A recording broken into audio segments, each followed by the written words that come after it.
Assalamualaikum warahmatullahi wabarakatuh. Bagaimana kabarnya hari ini? Semoga dalam kondisi yang sehat walafiat. Kali ini kita masih melanjutkan pertemuan sebelumnya, yaitu mengenai kalor dan perubahannya.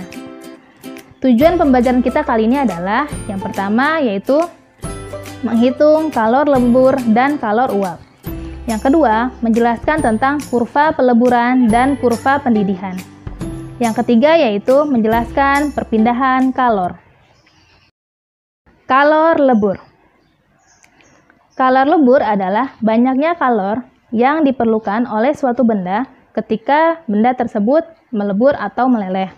Rumusnya adalah Q sama dengan M dikalikan L, di mana Q sama dengan banyaknya kalor, satuannya Joule. Selanjutnya M adalah massa, satuannya kilogram, dan L adalah kalor lebur suatu benda, satuannya adalah Joule per kilogram. Kalor uap. Kalor uap adalah banyaknya kalor yang diperlukan oleh suatu benda untuk menaikkan suhunya hingga mendidih. Rumusnya adalah Q sama dengan M kali U, di mana Q sama dengan banyaknya kalor, satuannya adalah Joule, kemudian M adalah massa, satuannya kilogram, dan U adalah kalor uap, satuannya Joule per kilogram. Kurva peleburan dan pendidihan. Kamu lihat pada kurva di samping, untuk titik A ke titik B, selanjutnya titik B ke titik C ke titik D, dan titik D ke titik E. Kita lihat dari yang paling bawah. Untuk titik A, dia berada di bawah 0 derajat Celcius. Dari A ke B, berarti terjadi perubahan suhu. Maka, untuk rumusnya, kita masukkan ke Q sama dengan M kali C kali delta T. Selanjutnya, untuk kurva B ke C, dia lurus atau horizontal. Tidak ada perubahan suhu, tapi dia berubah wujud dari es menjadi cair. Berarti dia memerlukan kalor lebur. Berarti rumusnya adalah Q sama dengan M dikalikan L. Selanjutnya untuk C ke D, kamu perhatikan adanya kenaikan suhu dari 0 derajat sampai 100 derajat. Berarti ketika ada kenaikan suhu atau perubahan suhu, maka rumusnya adalah Q sama dengan M kali C kali delta T. Selanjutnya titik D ke titik E. Tidak ada perubahan suhu, tapi di situ adalah perubahan wujud, di mana dari cair menjadi uap. Berarti Q uap. Q sama dengan M dikalikan U. Oke, untuk mempermudahnya kita masuk ke dalam contoh soal berikut. Contoh soal. Berapa kalor yang diperlukan agar 0,5 kg es suhunya naik dari min 5 derajat Celcius menjadi 50 derajat Celcius? Kalor jenis es 2100 Joule per kilogram derajat Celcius dan kalor lebur es 336.000 Joule per kilogram.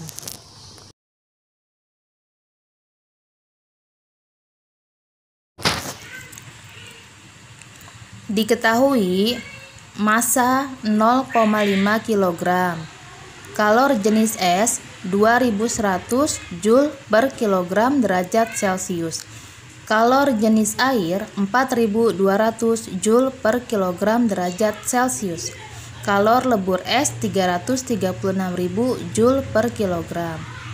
Ditanya Q total. Dijawab. Untuk pengerjaan ini, maka kita buat kurvanya terlebih dahulu. Dari A ke B ke C dan ke D. Kita lihat di sini dari A min 5 derajat, kemudian sampai 100 derajat Celcius. Kita hitung untuk yang pertama dimulai dari Q1 atau QA ke B. Dari QA ke B maka terjadi perubahan suhu, maka rumusnya M kali C kali delta T, di mana M sama dengan 0,5, C nya kita gunakan CS yaitu sebesar 2100, kemudian delta T perubahannya dari min 5 ke 0, berarti kita balik 0 dikurang min 5, min ketemu min nanti menjadi plus, berarti hasilnya kita kalikan, yaitu 0,5 kali 2100 kali 5 dikali 5. Hasilnya adalah 5250 Joule. Selanjutnya Q2 atau QBC, di mana dia lurus, maka tidak terjadi perubahan suhu tetapi perubahan wujud. Maka rumusnya M dikali L, di mana M sama dengan 0,5, L atau kalor lebur S sebesar 336.000. Maka hasilnya adalah 0,5 dikali 336.000 adalah 168.000 Joule. Selanjutnya Q3 sama dengan QC ke D, di mana terjadi kenaikan suhu dari C ke D, yaitu 0 ke 100 derajat Celcius.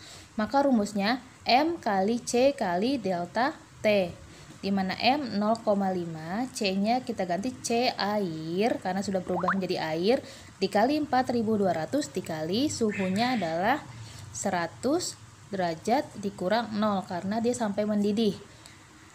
Maka hasilnya 0,5 dikali 4200 dikali 100,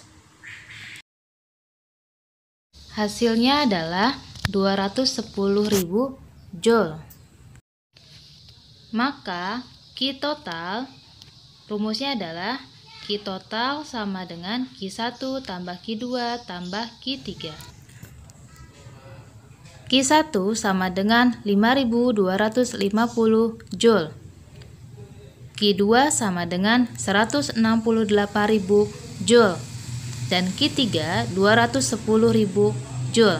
Ditambah, maka hasilnya sebesar 383.250 Joule. Sebelumnya kalian telah mengetahui bahwa kalor adalah suatu bentuk energi yang dapat berpindah dari benda yang bersuhu tinggi ke benda yang bersuhu rendah. Kemudian, bagaimanakah perpindahan kalor itu dapat terjadi? Perpindahan kalor dapat terjadi dengan 3 cara, yaitu konduksi, konveksi, dan radiasi. 1. Konduksi. Konduksi adalah perpindahan kalor melalui zat perantara tanpa berpindahnya partikel-partikel zat tersebut. Perpindahan pada konduksi biasanya terjadi pada zat padat, yaitu logam. Berdasarkan daya hantar kalor, benda dibedakan menjadi 2 macam, yaitu konduktor dan isolator. Untuk yang pertama adalah konduktor. Konduktor adalah daya hantar kalor yang baik. Contohnya besi, aluminium, baja, tembaga, dan lain-lain. Yang kedua adalah isolator. Isolator adalah daya hantar kalor yang kurang baik. Contohnya kaca, plastik, air, kertas, dan lain-lain. 2. Konveksi. Konveksi adalah perpindahan kalor melalui zat perantara disertai berpindahnya partikel-partikel zat tersebut. Perpindahan kalor secara konveksi terjadi pada zat alir atau fluida, yaitu cair dan gas. Contoh dari konveksi adalah terjadinya angin laut dan terjadinya angin darat. 3. Radiasi. Radiasi adalah perpindahan kalor tanpa melalui zat perantara. Perpindahan kalor secara radiasi dapat merambat melalui ruang hampa udara. Sedangkan perpindahan kalor secara konduksi dan konveksi tidak dapat merambat melalui ruang hampa udara. Baik, itulah penjelasan mengenai kalor lebur, kalor uap, kemudian kurva, peluburan dan pendidihan, dan selanjutnya perpindahan kalor. Silakan mengerjakan soal berikut.